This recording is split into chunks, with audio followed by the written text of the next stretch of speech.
everybody, I'm back again today with another video on the Brother ScanNCut.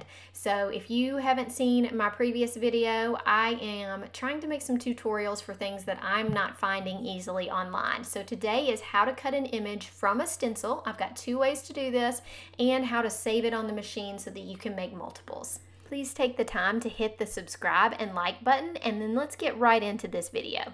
Today I'm going to be making ornaments. So I've got this stencil from Maker Forte, and I've got a pencil and this light mono eraser. I am using watercolor paper, and I want to make multiples of this and watercolor it.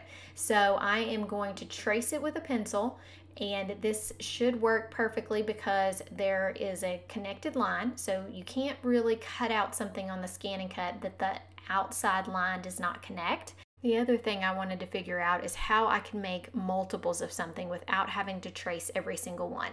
So I did trace this one, and I want to say that tracing with a pencil on watercolor paper is a little bit sketchy.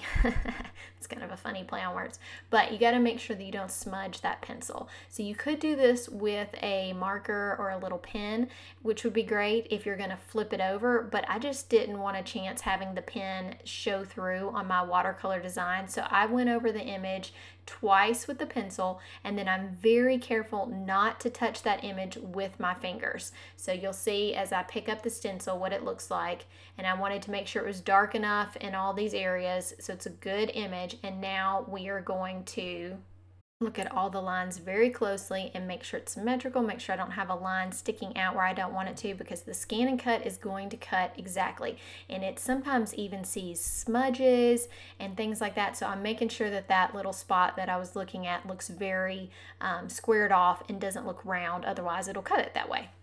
The other way you can do this is just by using the stencil. Instead of tracing it, just send the stencil through the machine. So I'm going to show you how I did that, and then we'll go through on how we cut them out and what our options are. So you need to put a piece of paper behind your stencil because it's going to see through that stencil to cut marks and things on your mat.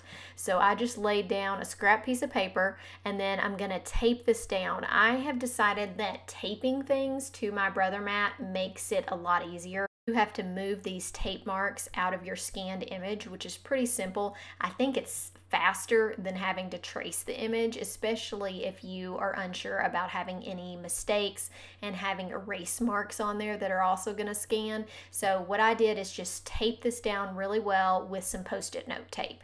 So here's how I sent it through the scanner, and I'm going to show you what that looks like and how we're going to save the image.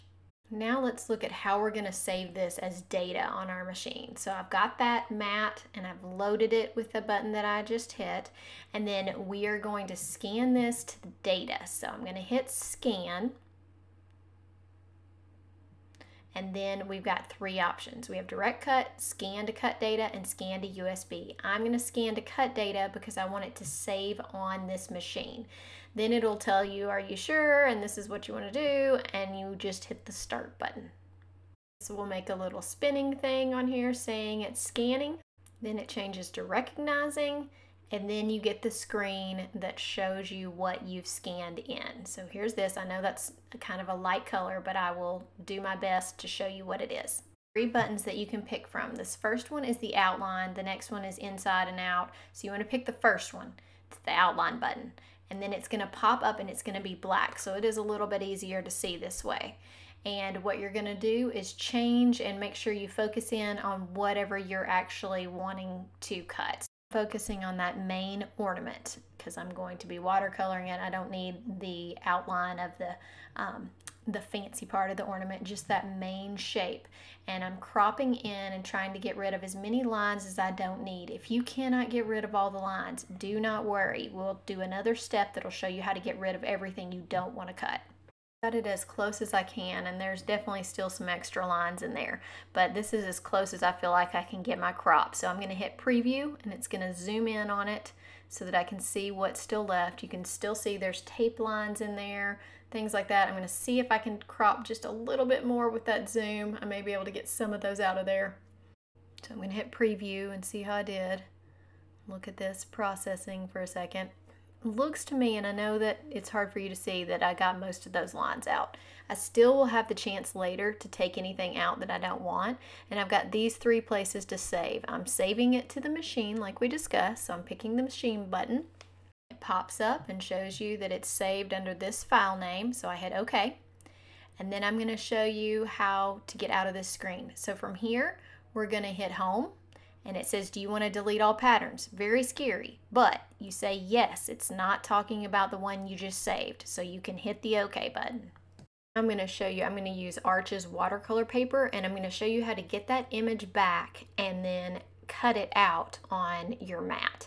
So I'm going to tape this down on my mat. This is a big piece of paper, and so I use some tape to hold it down. You know, based on the image, where this is going to be cut out on your machine, so I'll show you that too. First thing to do is load the mat. So that load mat button, I'm getting that taken care of, and like I said, I had taped down everything with that piece of paper just to hold it well, and then we're going to have this screen pop up. So we want to retrieve our data, so we're going to hit the retrieve data button, and we've got it on the machine. So I'm picking machine because that's where I saved it, and then these are the 2 images that I've saved. So I'm going to pick it, and then we've got some options here. First, I'm going to zoom in on the image to see if there's anything about it that doesn't look quite right to me. The other reason to zoom in is if you need to know where that image is going to cut. This corresponds to your mat, so you can count the squares over and figure out where it's going to start cutting if you've got a smaller piece of paper. So that's a really handy thing. So okay, that looked fine to me. Next button, okay. Now we've got some options here. I'm going to hit edit, and this gives you an option to remove like stray marks, pieces of your project that you're not wanting to cut out right now. So those little red squares, anything in the red square, you can hit the trash button and it will disappear, and then you can cut.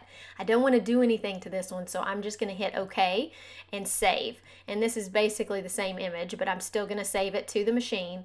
And your options are overwrite or new. I hit overwrite just because I didn't want to create a new file. I didn't do anything to it, but I just wanted to keep minimal amount of things on my machine. So it's saved to my memory, yay.